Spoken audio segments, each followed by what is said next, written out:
Hello, I'm Jonathan Bowman Perks, and welcome to my favourite time of the week, where I share wisdom and experience from other leaders that I've been fortunate enough to coach and mentor and work with, and from experience I've had as being a chair myself of many meetings over the years. We've done part 1 and part 2 of how to chair powerful meetings. This is the third and the final part. And in part 1, we're talking about the preparation beforehand to set yourself up for success in a really good meeting.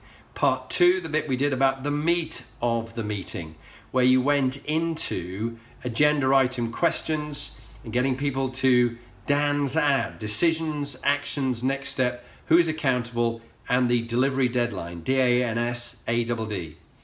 So the final part is the follow-up.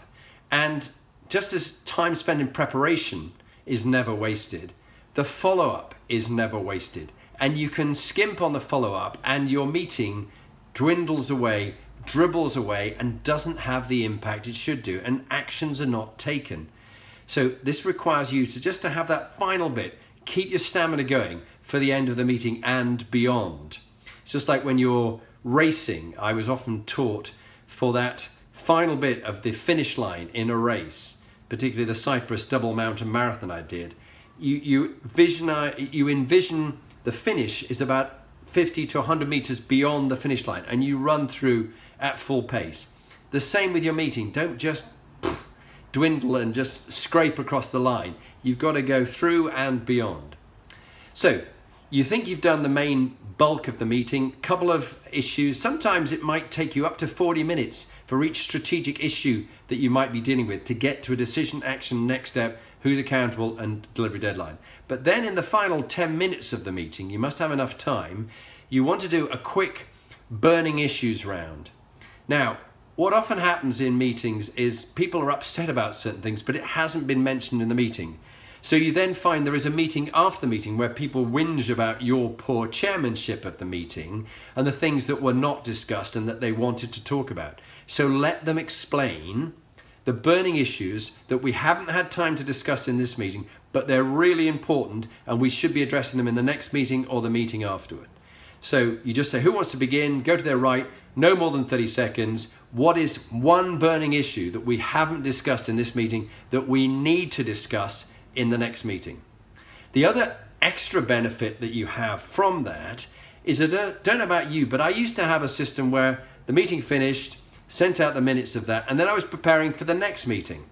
And I'd send out, or my assistant would send out, a note saying, have you got any issues that you want to be discussed at the meeting? Nothing, zilch. Perhaps that was a reflection of my inability to motivate people. I'm not sure. But I think many others, you will have experienced that, where people do not respond. They're swamped with so many emails. They're not reading half them anyway.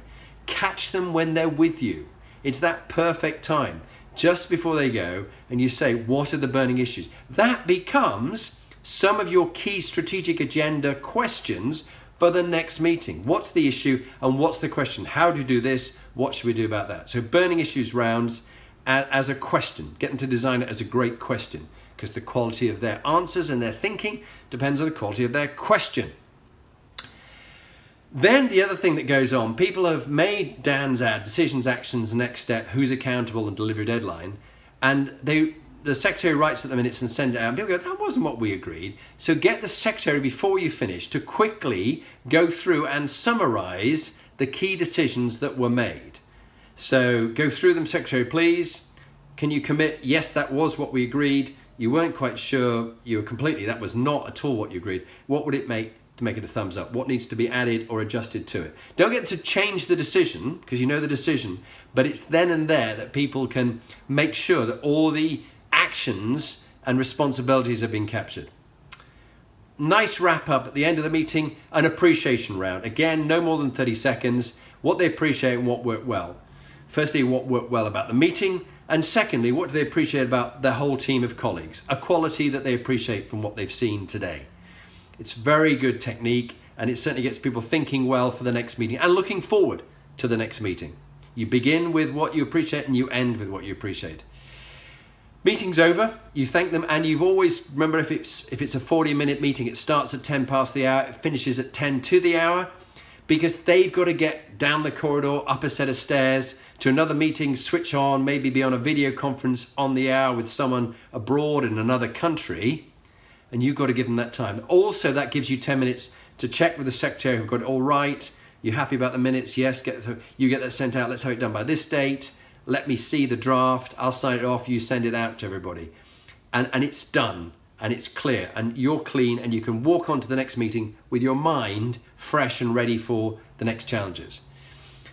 Then in that period of time between the next meeting, you need to socialize some of the key issues. You could make it, and if you've got an executive assistant or someone like that, they could do this on your behalf. If you're a very busy CEO or a vice chancellor or head of some institution and it's busy. But for the rest of us, probably as us ourselves, we walk around and we see people and we check with them what worked well for you about the meeting. WWW, what worked well, and EBI, even better if. What would make the meeting even better if we did that next time? And what's your commitment and progress? You gave a lot of input, but what are you taking as way of output? What actions are you taking? How are you going to play a bigger part in this one team rather than the group of individuals? Because a collection of individuals is a group, not a team. You want a team with a collective responsibility, a collective goal. So just check in with each person. Doesn't take long, 5 minutes maximum. So finally, some fun tips before I end the session.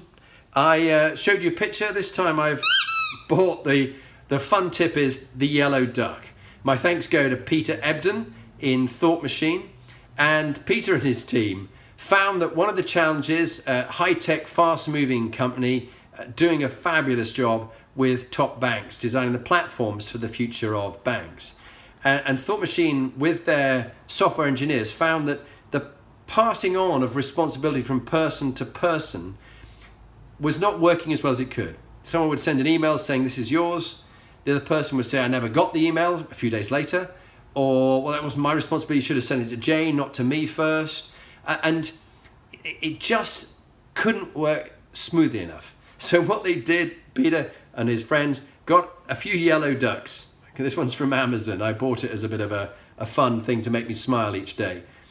And when they'd finished their part of a particular project, they took across. They had to walk physically, because you can't send this by email, and give it to the other person and say, I've finished my part. Please, can you now take on the next stage of the journey to get this particular project completed? And they might say, actually, it's not me, it's Rachel. Rachel needs to do it. Rachel, walk across to you. Rachel says, yes, it is me. Okay, you've got the duck. Maybe you might write on the bottom what the project is. And they handle it, and it's on their desk until they finished it. They walk across, and you see a few of these ducks around. You look on the bottom and find out what it's about. But it produces some amusement, and particularly when you hear the squeak. But the point is, it moves much smoother, has a bit of fun, and there's that sense of accountability and responsibility. I was talking to a lawyer just over lunch today, and he was saying, you know, people will send them an email and then expect within 2 hours that they've read it. And then they're in a meeting. They go, oh, well, didn't you? Yeah, I thought you agreed to the email I sent you 2 hours ago. No, but if you've got the duck, you know who's doing what. So anyway, that's the fun one. And the final two thoughts is growth or fixed mindset as a chair. Carol Dweck's work. Make sure you've got a growth mindset. You're prepared to learn. You're prepared to be vulnerable and always improving. It's not a straight line of progress and improvement in your career. It's up and it's down, and you either succeed or you learn. So have that kind of attitude. And also, as a chair, your self-awareness is really important, because as Socrates said, the unexamined life is not worth living. The unexamined life is not worth living. So good luck, run great meetings, and for more information, visit my website, jonathanperks.com. There's videos on there, free materials for you to look at. And if you want to improve the quality of your team or your meetings or your organization, drop me a line on my website. I look forward to meeting you and chatting it through.